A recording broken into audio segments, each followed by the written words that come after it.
मृदुला जी बहुत मृदुभाषी, कार्यकुशल और खुशमिजाज स्वभाव की थीं।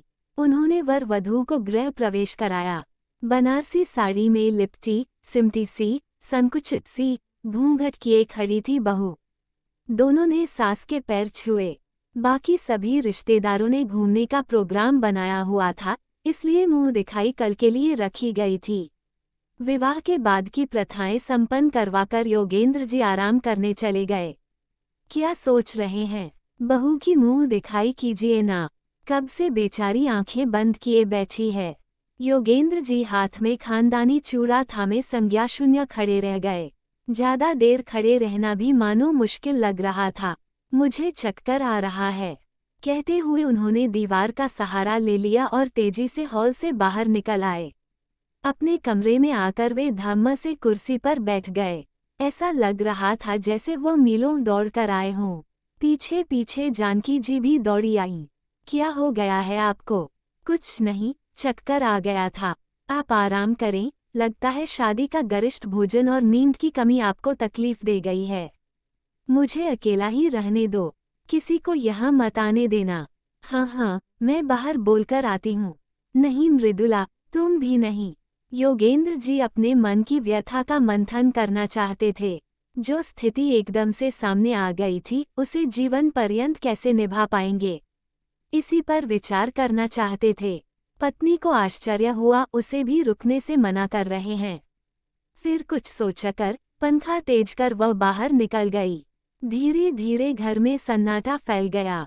मृदुला जी 2-3 बार आकर झांक गई थीं। योगेंद्र जी ने भी आंख झांक कर देखा, लेकिन उन्हें चैन से सोता देखकर फिर से आंखें बंद कर ली और लेटे रहे। एक बार बेटा अमित भी आया, पर चुपचाप बाहर निकल गया। लेकिन योगेंद्र सो कहाँ रहे थे। वे तो जानबूझकर बेटे को देखकर सोने का नाटक कर रहे थे। सन्नाटे में उन्हें महसूस हुआ कि यह गुजरती रात अपने अंदर कितना बड़ा तूफान समेटे हुए है। बेटे और बहू की यह सुहाग रात एक पल में तूफान के जोर से ध्वस्त हो सकती है। अपने अंदर के तूफान को वे दबाए रखें या बहने दें। योगेंद्र की आंखों के कोनों में आंसू आकर ठहर गए। मृदुला जी फिर आई, उन्हें निहार कर देखा और सोफे पर सोता देख खुद भी सोफे से कुशन उठाकर सिर के नीचे लगाकर कालीन पर ही लुढ़क गईं। अमित ने कई बार डॉक्टर बुलाने के लिए कहा था, पर योगेंद्र होंठ सिए बैठे रहे। पति के शब्दों का अक्षरश पालन करने वाली मृदुला जी ने भी जोर नहीं दिया। विवाह के 40 वर्षों में कभी छोटी मोटी तकरार के अलावा ऐसी कोई चोट नहीं दी थी जिसका घाव हो। जब योगेंद्र जी को यकीन हो गया कि मृदुला जी सो गई हैं, तो उन्होंने धीरे से आंखें खोल दीं। तब तक आंखों के कोनों पर ठहरे आंसू सूख चुके थे। वे चुपचाप उठकर बैठ गए। कमरे में धीमा नीला प्रकाश फैला था। बाहर घना अंधेरा था। दूर छत की छाजन पर बिजली की झालर अब भी सजी हुई थी। रात के इस पहर यदि कोई जाग रहा होगा तो अमित, उसकी पत्नी या वह स्वयं। काश उन्होंने कोमल को पहले देख लिया होता। उन्होंने बेबसी से अपने होंठ भींच लिए। काश वे यूएई गए ही ना होते। उनके बेटे के गले लगने वाली कोमल जाने कितनों के गले लग चुकी होगी। कैसे बताए वे अमित और मृदुला से कि जिसे वे गृह स्वामिनी बनाकर लाए हैं, वह किनका बनने के योग्य भी नहीं है। वह एक गिरी हुई चरित्रहीन लड़की है। अंधकार में दूर बिजली की झिलमिल में उन्हें 1 वर्ष पूर्व की घटना याद हो आई और वे पीछे अतीत में लुढ़क गए। योगेंद्र जी का बहुत नाम था, अच्छा व्यापार था। इसमें उन्होंने काफी नाम और पैसा कमाया था। उन्होंने घर में किसी चीज की कमी नहीं होने दी। सभी व्यसनों से दूर योगेंद्र जी ने जो पैसा कमाया वह घर परिवार पर खर्च किया। पत्नी मृदुला और पुत्र अमित के साथ उनका बहुत खुशहाल परिवार था। 1 साल पहले उन्हें व्यापार के सिलसिले में दिल्ली जाना पड़ा था। वे एक अच्छे होटल में ठहरे थे, जहां यमुना घाट में एक पार्टी से उनकी मुलाकात होनी थी। नियत समय पर वे शाम 8 बजे होटल के कमरे में पहुंचे। लिफ्ट से जाकर उन्होंने कमरे नंबर 206 के दरवाजे पर ज्यों ही हाथ रखा, फिर जोर लगाने की जरूरत ही नहीं पड़ी। एक झटके से दरवाजा खुला और एक लड़की तेजी से बाहर निकली। उस लड़की का पूरा चेहरा उनके सामने था। वे उसकी तरफ आकर्षित हुए। कंधे पर थैला टांगे, आकर्षक वस्त्रों में लिपटी, घबराई हुई सी वो लड़की तेजी से बिना उनकी तरफ देखे बाहर निकल गई। पहले तो उन्होंने सोचा कि वापस लौट जाएं, पता नहीं अंदर क्या चल रहा हो। तभी सामने मिस्टर चौटाला दिख गए, जो नागपुर से आए थे। अब लौटना मुश्किल हो गया। आइए योगेंद्र जी, मैं आपका ही इंतजार कर रहा था। कैसी रही आपकी यात्रा? जी, बहुत अच्छी। पर मिस्टर चौटाला, वह लड़की कौन थी? वे मुस्कुराए और पैंट शर्ट पहनते हुए बोले, ओह, ये तो मौज मस्ती की चीजें हैं भाई। हमरी ऊपरी कमाई वाला पैसा दो ही चीजों पर खर्च करते हैं, बीवी के जेवर और ऐसी लड़कियों पर। फिर वे जोर से हंस पड़े। योगेंद्र का मन खराब हो गया। लग है ऐसे पैसे और ऐसी ऐश पर लाखों के नुकसान की बात न होती तो शायद वे वापस लौट जाते। लेकिन बातचीत के बीच वह लड़की उनके ज़हन से एक सेकंड के लिए भी नहीं उतरी। क्या मजबूरी थी उसकी? क्यों इस धंधे में लगी हुई थी? योगेंद्र जी इतने अनाड़ी तो नहीं थे। जानते थे कि पैसे देकर ऐसी लड़कियों का इंतजाम आराम से हो जाता है। होटल में ठहरे उनके व्यापारी मित्र ने जरूर उसे बुलवाया होगा, लेकिन उस वक्त वे उसकी आंखों का पनीलापन भी भूल गए थे। याद था तो बस इतना कि वह एक बुरी लड़की थी। दिल्ली लौटकर वे अपने काम में व्यस्त हो गए। कुछ माह बीत गए, फिर उन्हें 3 महीने के लिए यूएई जाना पड़ा। यूएई में गर्मी का मौसम था।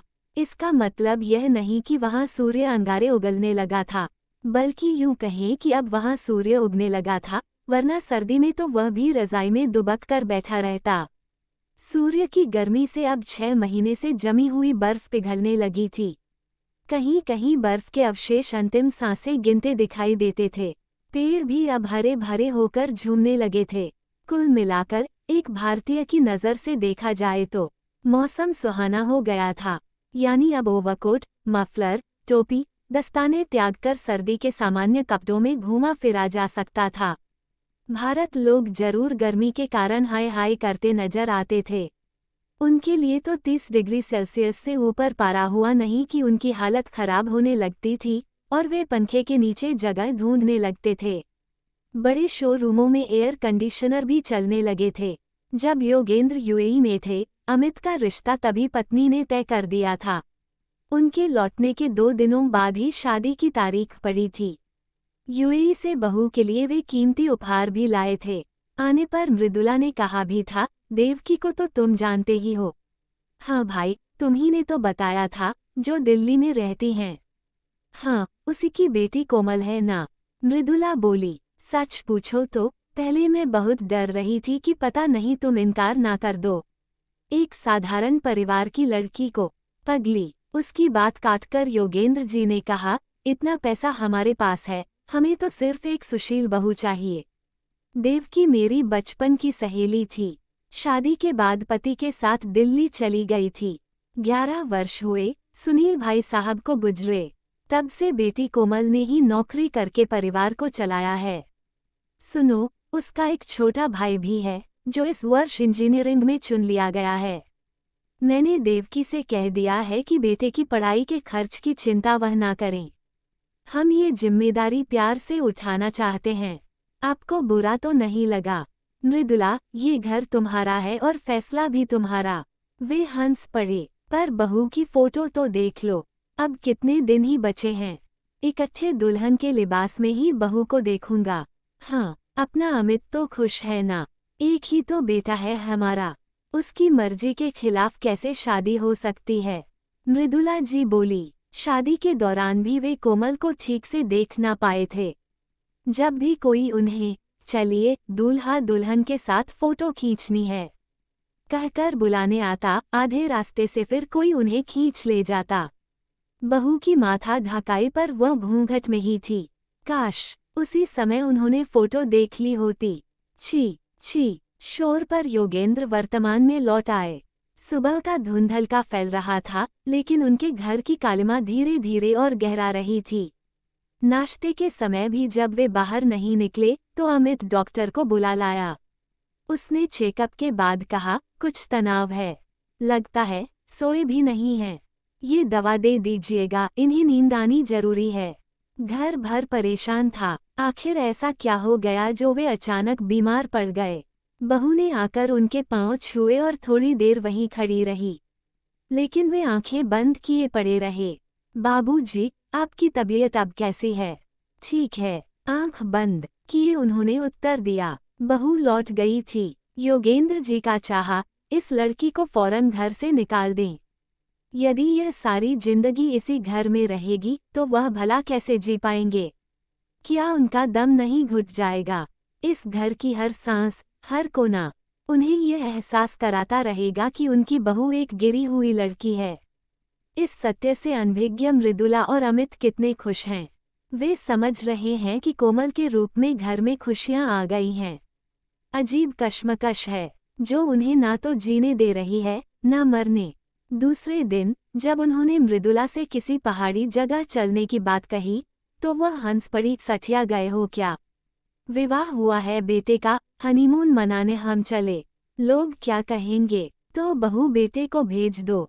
उनका तो रिजर्वेशन था, पर बहू ही तैयार नहीं हुई। कहती है पिताजी अस्वस्थ हैं, हम नहीं जाएंगे। वे चिढ़ गए। शराफत और शालीनता का अच्छा नाटक कर रही है ये लड़की। जी हल्का करने के लिए वे फैक्ट्री चले गए। वहां सभी उनका हाल लेने के लिए आतुर थे, लेकिन इतने लोगों के बीच भी वे सहज नहीं हो पाए। चुपचाप कुर्सी पर बैठे रहे। ना कोई फाइल खोली, ना किसी से बात की। जिसने जो पूछा हाँ में उत्तर दे दिया। धीरे धीरे योगेंद्र शिथिल होते गए। कारोबार बेटे ने संभाल लिया था। मृदुला समझ रही थी कि यूएई में पति के साथ कुछ ऐसा घटा है जिसने इन्हें तनाव से भर दिया है। 11 माह गुजर गए। कोमल के पांव उन दिनों भारी थे। अचानक काम के सिलसिले में दिल्ली जाने की बात आई तो अमित ने जाने की तैयारी कर ली, पर योगेंद्र ने उसे मना कर दिया। दिल्ली के नाम से एक दबी चिंगारी फिर भड़क उठी। इतने दिनों बाद भी वो उनके मन से ना निकल पाई थी। मन में मंथन अभी भी चालू था। दिल्ली जाकर वे एक बार कोमल के विषय में पता करना चाहते थे। ये प्रमाणित करना होगा कि कोमल की गुजरी जिंदगी गंदी थी। बलात्कार की शिकार या मजबूरी में इस कार्य में लगी यति को चाहे वे एक बार अपना लेते, पर स्वेच्छा से इस कार्य में लगी यति को माफ करने को तैयार नहीं। एक बार यदि प्रमाण मिल जाए तो वे बेटे का उससे तलाक दिलवा देंगे। क्यों नहीं? दिल्ली जाकर यह बात पता करने का विचार पहले क्यों नहीं आया? चुपचाप शादी के लिए आई कोमल की फोटो को एल्बम से निकाल उन्होंने दिल्ली जाने का निर्णय ले लिया। घर में पता चला कि योगेंद्र दिल्ली जा रहे हैं तो कोमल ने डरते सहमते एक पत्र उन्हें पकड़ा दिया। बाबूजी, मौका लगे तो घर हो आइएगा। माँ आपसे मिलकर बहुत खुश होंगी। हाँ कहकर उन्होंने पत्र ले लिया। कोमल के घर जाने का तो प्रश्न ही नहीं उठता था, लेकिन फिर भी कुछ टोह लेने की खातिर योगेंद्र जी उसके घर पहुंच गए। योगेंद्र जी का अच्छे से स्वागत हुआ। आखिर वे पहली बार यहाँ आए थे। लेकिन वे सीधे मुद्दे पर आ गए। बहू यहाँ कहाँ काम करती थी? कुणाल होटल में, चाचा जी। कोमल के भाई ने उत्तर दिया। भाई साहब, हमारी इच्छा तो नहीं थी कि कोमल होटल में नौकरी करे, पर नौकरी अच्छी थी। इज्जतदार होटल है, तनख्वाह भी ठीक ठाक थी। फिर आसानी से नौकरी मिलती कहाँ है? योगेंद्र जी को लगा समधी साहिबा गोलमोल जवाब दे रही हैं। क्या सच में होटल में काम करना मजबूरी थी? होटल कुणाल के स्वागत कक्ष में पहुंचकर उन्होंने कोमल की फोटो दिखाकर पूछा, मुझे इन मैडम से काम था, क्या आप इनसे मुझे मिला सकती हैं? स्वागत कर्मी महिला बोली, मैं यहाँ नई हूँ, पता करती हूँ। कहकर उसने एक बूढ़े वेटर को बुलाया और कुछ पूछा, फिर योगेंद्र की ओर इशारा किया। वेटर उनके पास आया और आश्चर्य से बोला, आप कोमल जी के रिश्तेदार हैं? पहले तो कभी देखा नहीं। नहीं, मैं उनका रिश्तेदार नहीं, मित्र हूँ। 1 वर्ष पूर्व उन्होंने मुझसे कुछ सामान मंगवाया था। वेटर हंसा, आश्चर्य है, कोमल बिटिया का तो कोई मित्र ही नहीं था, फिर आपसे सामान मंगवाना, ये तो बिल्कुल गले नहीं उतरता। योगेंद्र जी को समझ नहीं आया कि क्या उत्तर दें। वेटर कहता रहा, वे यहाँ। रूम दृश्य घूम गया। जब इसी होटल में उनकी इंचार्ज थी। सारा स्टाफ उनकी इज्जत करता था। तभी योगेंद्र की आंखों के सामने होटल का वह दृश्य कौंध गया। यमुना घाट के मित्र ठहरे थे, उन्होंने एक छोटा सा निर्णय लिया और उसी होटल में ठहर गए। जब यहाँ तक पहुँच ही गए हैं तो मंजिल का भी पूरा पता कर ही लें। शाम को उन्होंने दिल्ली फोन मिलाया।